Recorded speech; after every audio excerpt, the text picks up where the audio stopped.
June 2nd, 2020. After declaring martial law light and ordering the peaceful protesters gassed and shoved by at least 6 branches of the armed forces of law and order, President Luther-in-Chief Trump made a work of art for the ages. He walked.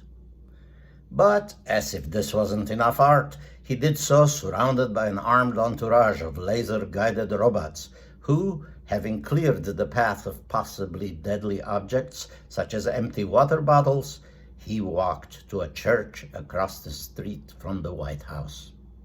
This church, St. John's, boarded up the previous nights to preserve it against godless protesters, had seen many previous presidents in it praying for peace and other dilemmas of the commanding mind.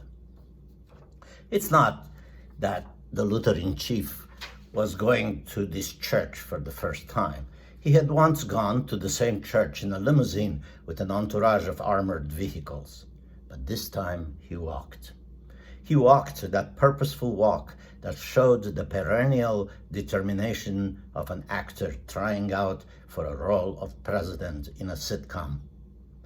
When he arrived, he stood alone in front of the boarded door, looking like the thought-burdened tinker he had seen in lithographs before, the one by Caspar David Friedrich the Wanderer, staring into the abyss of time, crossed with Auguste Rodin's sculpture, The Thinker, which shows a man sitting on a toilet having deep thoughts. He made a mental note to make this in a TV show. And then our president, Luther-in-Chief Trump, take off your hats, did something that surpassed all those painters. He created his own immortal work of art by holding up a Bible with the determination of a man who had never held up a book, leave alone a Bible. In that moment, he became pure American Gothic. It was a breathtaking image that caused Grant Wood to stand up in his grave.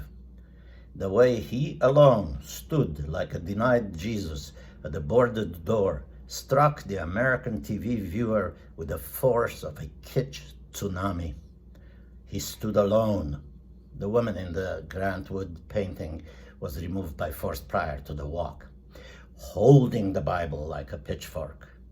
After standing like that for what seemed like an eternity, but it was only the 15-second span of the average 21st century voter, he stepped down from his cloud of thoughts and gestured into the tear gas cloud in the area to his apostles.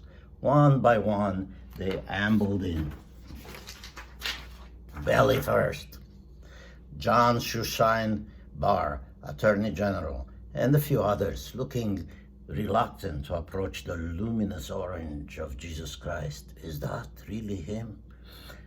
Surely this American Gothic .2 moment will be displayed by the Smithsonian next to Melania's jacket forever to mark the COVID era of American history when total imposture met universal stupidity and cosmic servility, an unforgettable threesome. And we were there, people, watching it all on live television. Going back to beating and gassing peaceful protesters was a real bring down after that. I, like millions of art lovers, I'm sure, turned off the TV.